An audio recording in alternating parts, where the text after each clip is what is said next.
We often think of natural dyeing as a summertime project, but actually even in the depths of winter in West Wales, there are plants that we can use to create natural dyes.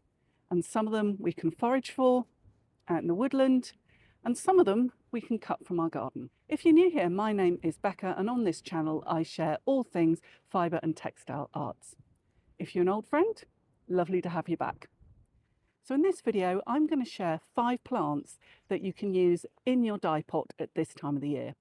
Now I'm going to carry on with my walk, and as I come across the different plants, I will let you know.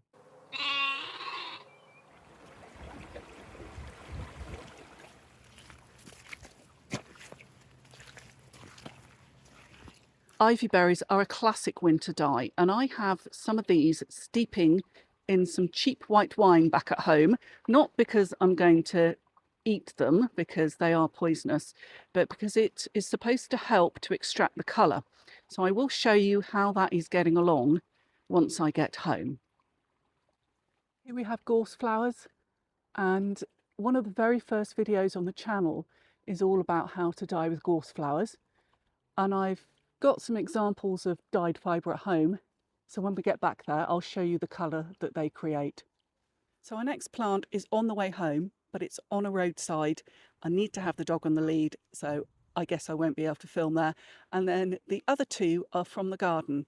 So I will see you back at the house and we'll talk about the other plants that we're going to use for winter dyes. So here we are back home in the slightly echoey conservatory, and I picked up the little older cones so that you could see them. Hopefully you can see them properly there.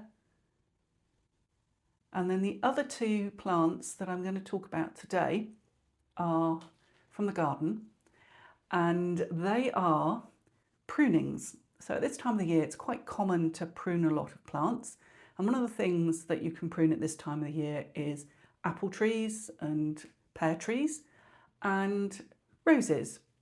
And fruit trees and roses do produce a good colour, and they produce it from tannin.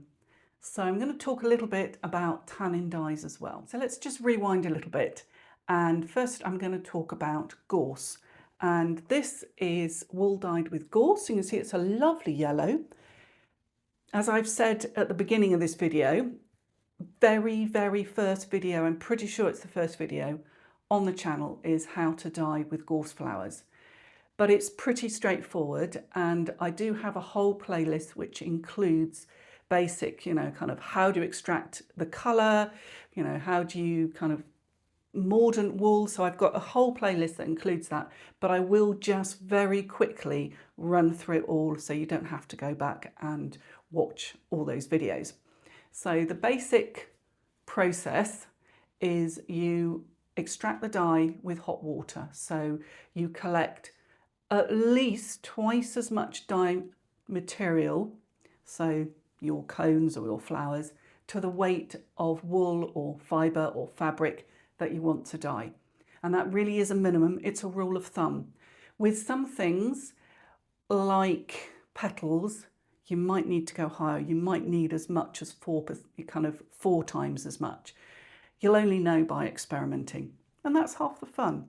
So I always say a minimum of twice as much dye material, raw dye material that you've collected, to the weight of whatever it is that you're dyeing. It needs to be a natural fibre that you're dyeing. This will not work on polycotton. It won't work on anything that's synthetic. Then, to get the best results, generally you need to mordant your fabric or fibre. And if it's a protein, so a wool or a silk or soy, anything that's protein, it's quite simple to mordant, and you can use an alum mordant. And I have a free PDF that you get when you sign up with my newsletter on how to do that. There is also a video on the channel, but again, I'll just give you a very short kind of version of it. So again, you use the weight of whatever it is that you're dyeing. So if I'm dyeing some fibre, so I say have 100 grams of fibre, I prefer to do a cold water mordant. So I make up a solution of alum, and it's widely available.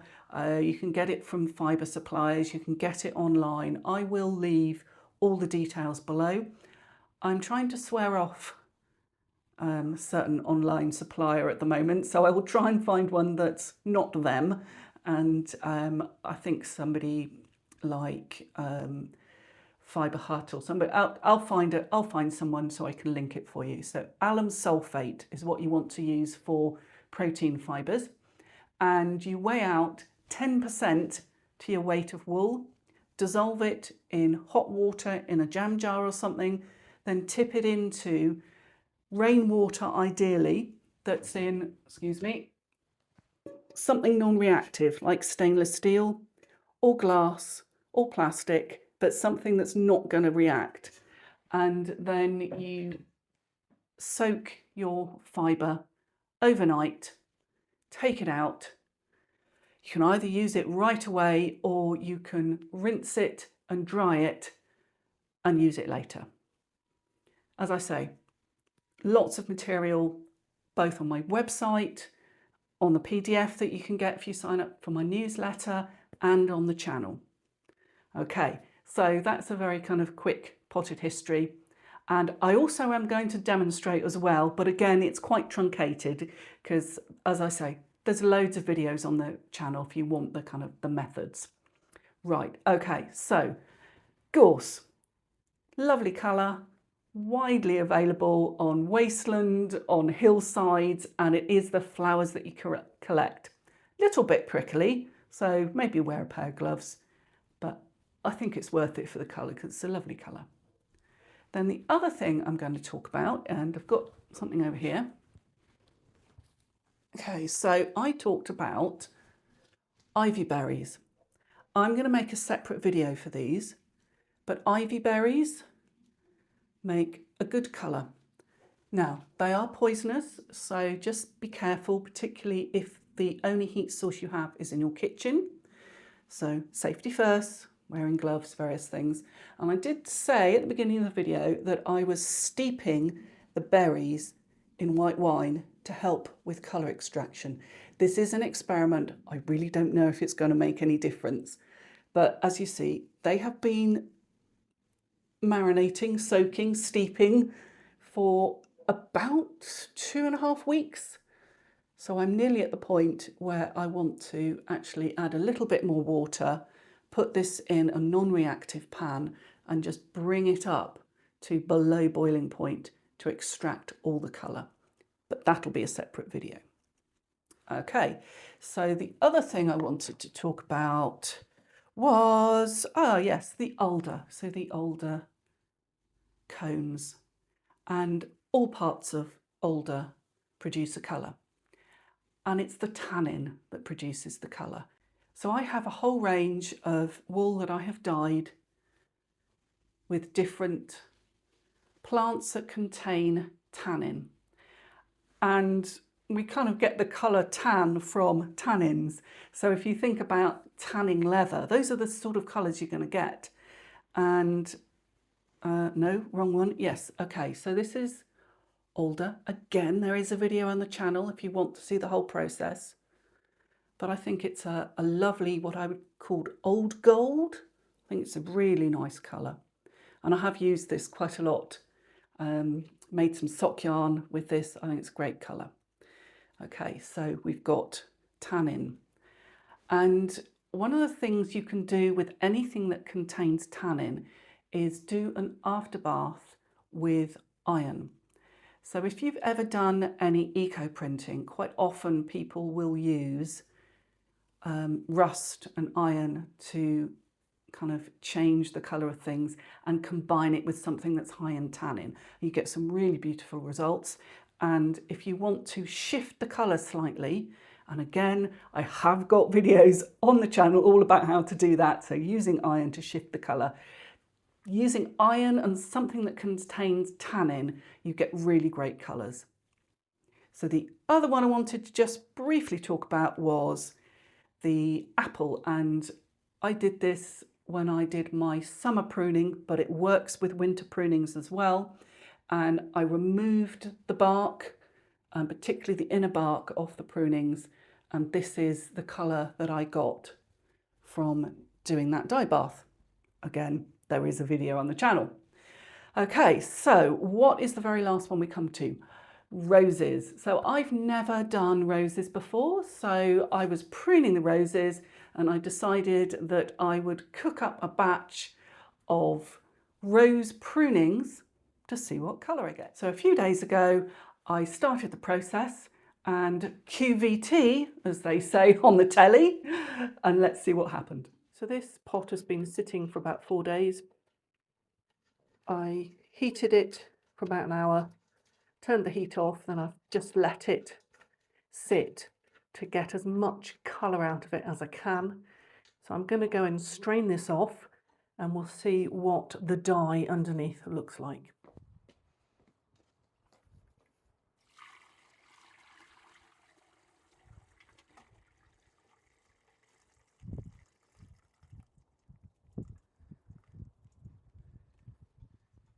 We've got quite a strong colour.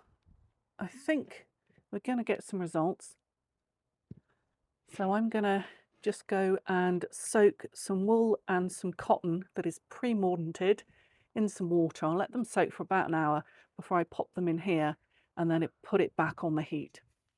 So these have been soaking for about an hour, just in plain water. As I said, I've already mordanted them, and I have got videos on the channel about mordanting. Okay, so let's just pop these in here. Then onto the stove and just see what colour we're going to get.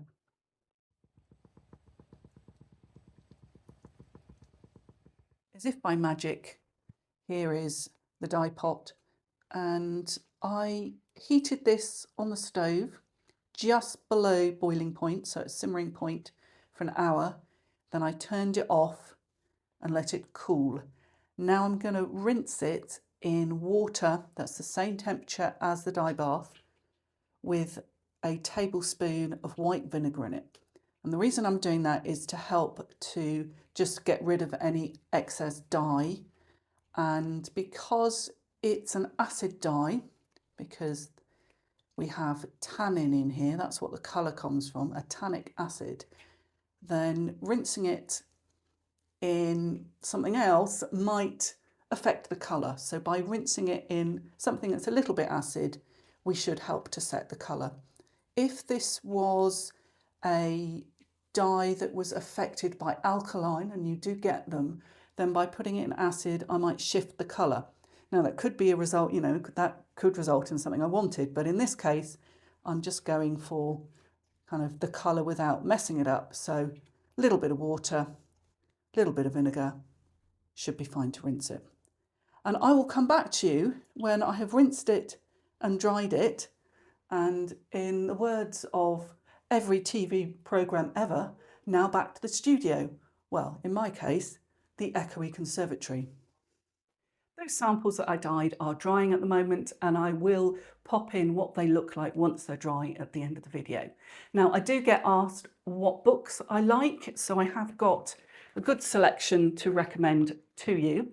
Now, this is actually one of my favourite books ever, but it was published in South Africa in 1986, and I bought it secondhand in Weston-super-Mare in Somerset. I have no idea how it ended up in Somerset, but it did.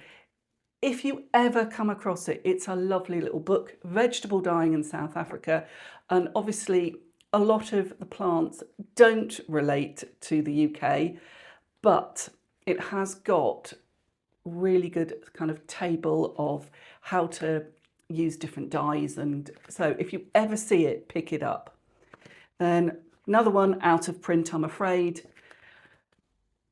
A Dyer's Manual by Goodwin.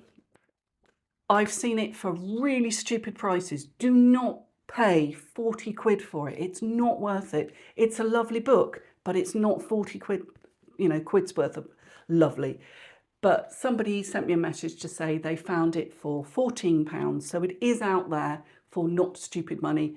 So if you find it and it's not stupid money, pick it up. Lovely book, got a bit of history, got some lots of different methods in it. Really good method for dyeing with woad. So yeah, highly recommend that one. Then the other one is A Dyer's Garden, and this is still in print, widely available. I will list all these in the description. As I say, I'm trying to wean myself off a certain company, so they won't be links, they will just be the publisher's details and the author's name and the book's name, so you can buy them from your local bookstore. Then the other one that I really like is Wild Colour by Jenny Dean. Excellent book. Lots and lots of information in there. I really, really like this book. Then the other one I'm going to recommend, and you actually can't buy it like this anymore because I bought this many, many years ago, but it is available as a download on the Agroforestry Research Trust website, and I will link that website in the description. So I also have a website, and I am slowly populating it with the different experiments that I'm doing for dyeing, and it kind of links back to the different videos as well. I also have a newsletter, as I said, and if you sign up for the newsletter, you get that free PDF. If you don't want my newsletters, just unsubscribe, that's fine, no hard feelings. And I also have, gosh, there's a lot of things to link. I also have a new fibre arts group that is on the platform School. And it's sort of like an old-fashioned forum. It's not social media, so there's no advertising and there is no algorithm. So if you post on there, then people will see your photographs, and we've got a really good conversation going over there. We're now up to 136 members. I do have to approve a membership, so when you're applying, in the little bio bit, if you can just tell me sort of what fibre arts that you're interested in, because I really do want to try and make sure that it's a good fit for everybody, because it is basically fibre arts. I mean, we kind of do veer off into other subjects, but it's mostly fibre arts. Right, well, that was an awful lot, wasn't it? Okay, so the next thing I need to do is obviously drop in the little picture of what the finished product looks like, and I will see you in the next video.